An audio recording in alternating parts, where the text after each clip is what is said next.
3 February 1689चा तो काळा दिवस. शेख निजाम मुकर्रब खानाने संभाजीराजांना संगमेश्वरात कैद केले.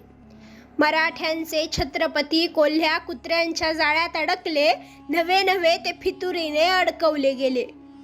तिथून तो 14 तारखेस बहादूरगडास पोचला. बादशहाच्या आज्ञेप्रमाणे इखलास खान व बहादूर खान हे संभाजीराजे, कवी कलश व इतर सर्व कैद्यांसह बहादूरगड येथे पोहोचले. 15 फेब्रुवारी 1689 रोजी बादशहा अकलूजहून बहादूरगड येथे आला व कैद्यांना आपल्या समोर आणावे अशी त्याने आज्ञा दिली. आपल्या डेऱ्यापासून 4 मैलांच्या साधारण 6 किलोमीटर अंतरावरून, म्हणजेच बहादूरगड किल्ल्यातील बादशहाच्या निवासस्थानापासून 4 मैलांच्या अंतरावरून त्यांच्या अंगावर इराणमध्ये गुन्हेगारांच्या अंगावर घालतात तसा पोशाख व विदूषकासारखी उंच टोकदार लाकडी टोप्या घालाव्यात. तसेच त्यांच्याबरोबर कैद झालेल्या इतर लोकांना सुद्धा विदूषकी पोशाख घालावा. संभाजीराजांना उंटावर स्वार करून आणावे. या आज्ञेप्रमाणे संभाजीराजांना आसनरहित अशा उंटावर बसवले व दोराने घट्ट बांधले. तख्ता कुलाहला, घुंगूर, खुळखुळे व भगवी निशाणे बांधली आणि कर्णे, ढोल, शिंगे या वाद्यांच्या गजरात संभाजीराजांची धिंड निघाली. धिंड पाहण्यासाठी छावणीतील सर्व लोकांची गर्दी झाली. उंटाला मध्येच पळविले जाई. उंट भेडखळत असे.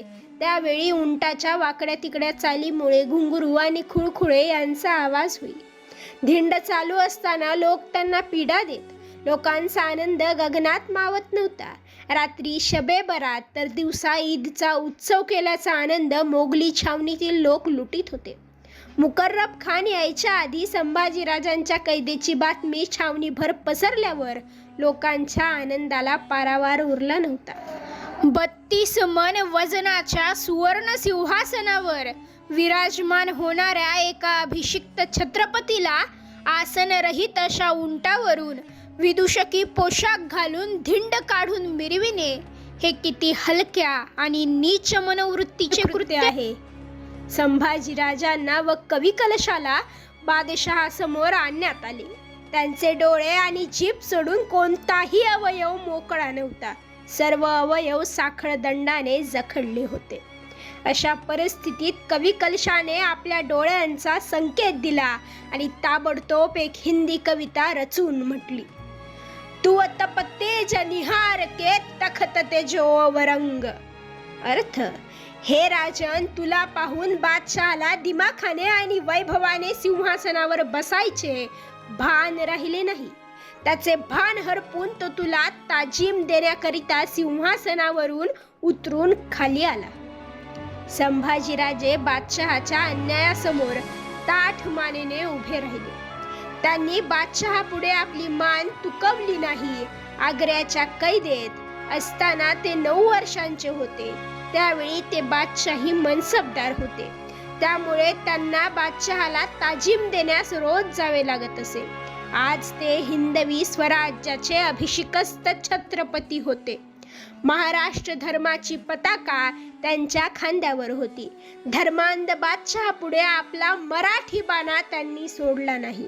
मोडेन पण वाकणार नाही या न्यायाने त्यांची मान ताठ राहिली. शस्त्र बळाने धर्म नाहीसा होत नसतो याचा परिचय त्यांनी औरंगजेबाला दिला होता. इथून पुढे 40 दिवस शंभूराजांचे हाल करण्यात आले. तो इतिहास सांगण्याचे धाडस होत नाही. ते बोलवत नाही, ऐकवत नाही. संभाजीराजांना ठार मारण्याचा निर्णय झाला. 3 मार्च 1689 औरंगजेब बादशहाच्या राज्यारोहणाचे 32वे वर्ष होते. औरंगजेब बहादूरगडाहून या दिवशी कोरेगाव उर्फ फतेहाबाद या ठिकाणी आला. संभाजीराजांना व कवी कलशाला तलवारीच्या योगे ठार मारण्याची त्याने आज्ञा दिली.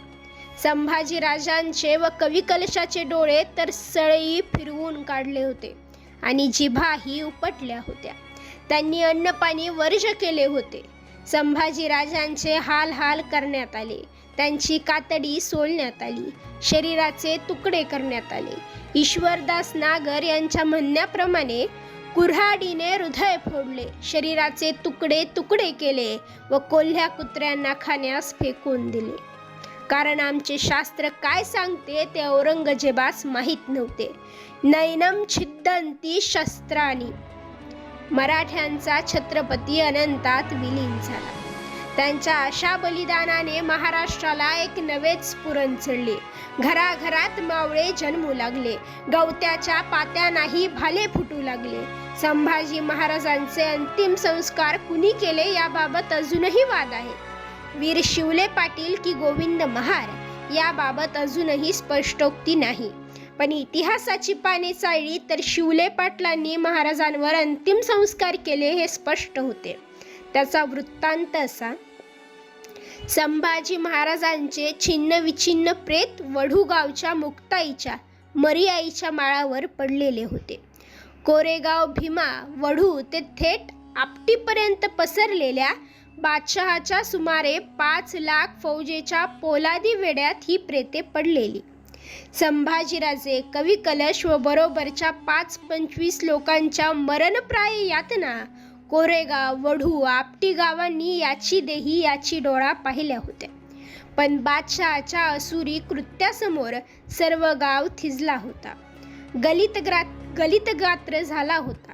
संभाजी महाराजांच्या प्रेताला हात लावायचे धाडस करायला कोणीही गावात शिल्लक नव्हते. जे होते ते गाव सोडून परागंदा झाले होते. गावावर मोगली फौजेचा पूर्ण ताबा होता. गाव कारभारी कैदेत टाकून इतरांना गावातून हाकलून दिले होते. गावातील घरांवर औरंगजेबाच्या फौजेने पावसाळ्यासह सुमारे 8 महिने ताबा घेतला होता. बादशहाची वडू गावात बाजारपेठ होती. याच बाजारपेठातून श्री संभाजी महाराजांचे शिर भाल्याच्या टोकावर खोचून हिंडविले. अशातच मोगली फौजांनी गावाचा ताबा घेतल्यानंतर नागरगावी परागंदा झालेल्या शिवले वीर मोरोजी व बापूजी यांनी आपल्या आप्तस्वकीयांचे, आपल्या रक्तमांसाच्या संभाजीराजांचे असे छिन्न विछिन्न अवस्थेतील प्रेताचे हाल पाहावले नाही. औरंगजेबाने संभाजीराजांची हाल हाल करून हत्या करून संभाजीराजांचे शिरकमल भाल्याच्या टोकावर खुपसून संपूर्ण छावणीत वढू, कोरेगाव, आपटी असे फिरवून विटंबना केल्याचे यांनी पाहिले होते. राजांचे शिरकमल विटंबून छावणीच्या उत्तर बाजूला भीमेच्या दरडेला टाकल्याची माहिती बापूजींनी जाणून घेतली. वढू गावातील अडगळीला दडलेल्या पढाळीत कोणी तरणी ताठी पोरं उरली नव्हती. मोगली धटीगणांनी त्यांना बेदम मारहाण करून जवळपास जायबंदी केले होते, तर काही माराच्या भीतीने परागंदा झाली होती. पढाळीत काही नारी शक्ती थरथरत होत्या. त्यांचे हात प्रतिशोधासाठी शिवशिवत होते. या शक्तींनी श्री छत्रपती संभाजी महाराज व कवी कलश यांचे अमानुष मरण ऐकले व पाहिले होते. पाडव्याच्या सणाला औरंगजेबाची करणी बापूजींच्या मस्तकात तिडीक उठवून देत होती.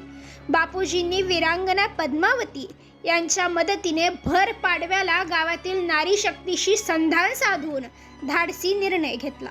बापूजी व वीरांगना पद्मावती यांनी आपल्या साथीदारांसह बादशहाच्या आपटी गावच्या वायव्येला असणाऱ्या छावणीच्या उत्तर बाजूला पडलेल्या संभाजीराजे यांचे शिरकमल घेऊन चैत्र शुद्ध गुढीपाडव्याच्या रात्री मरीआईच्या मुक्ताईच्या माळावर नालसाहेबाच्या दरडीला पडलेल्या महाराजांच्या शवावर अंत्यसंस्कार करण्याचा निर्णय घेतला.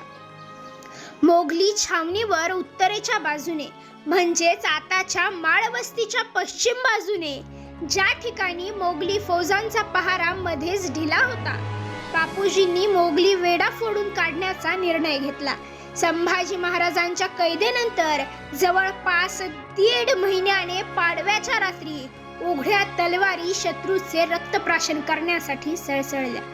बापूजींनी अगदी थोड्या साथीदारांसह ठरल्याप्रमाणे वेढा फोडून गावाच्या दिशेने मुसंडी मारून मुक्ताईच्या मरीआईच्या माळावर निवडुंगाच्या जंगलात पडलेले संभाजी महाराज व कवी कलशांचे मिळतील ते छिन्न विछिन्न प्रेताचे तुकडे आपल्या नेस्त्या वस्त्राच्या ओट्यात अंधाऱ्या रात्री गोळा केले.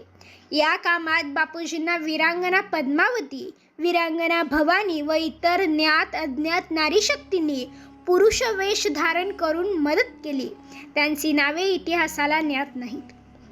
त्यांनी ठरल्याप्रमाणे राजांचा मृतदेह त्याच ओढ्याच्या दरडीला गावाच्या पूर्व भागात गावकुसाला मोठी निबुंड निवडुंगाची जागा होती. त्यात टाकोटाक सरण रचून राजांचे बरोबर आणलेले शिरकमल ठेवून अग्नीच्या स्वाधीन करून अंत्यविधीचे सोपस्कार पार पडले. अफाट मोगली फौजेत त्यावेळी कोणी विघ्न आणू नये म्हणून दहन क्रिया घाईने करण्यात आली. संभाजीराजांच्या अस्थी व रक्षा अर्धवट जळालेल्या अवस्थेत त्याच ठिकाणी मातीआड करण्यात आल्या. गावकुसाला निवडुंगाच्या जंगलात चितेच्या ज्वाळा धडकताच झोपी गेलेली मोगली छावणी जागी झाली.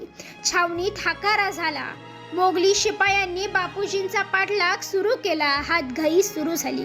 वढू गावापासून वायव्य बाजूला 2 मैलांवर एका मोकळ्या माळावर मोगलांनी बापूजी, पद्मावती व सोबतच्या साथीदारांना वेढा घातला. प्रचंड हातघाई झाली. हजारो मोगलांसमोर बापूजींचा निभाव लागला नाही. मोगलांनी चौफेर मारा करून या दोघांचे शिर तलवारीच्या पात्याने धडावेगळे केले. दोघांच्याही शरीराची खांडोळी करण्यात आली.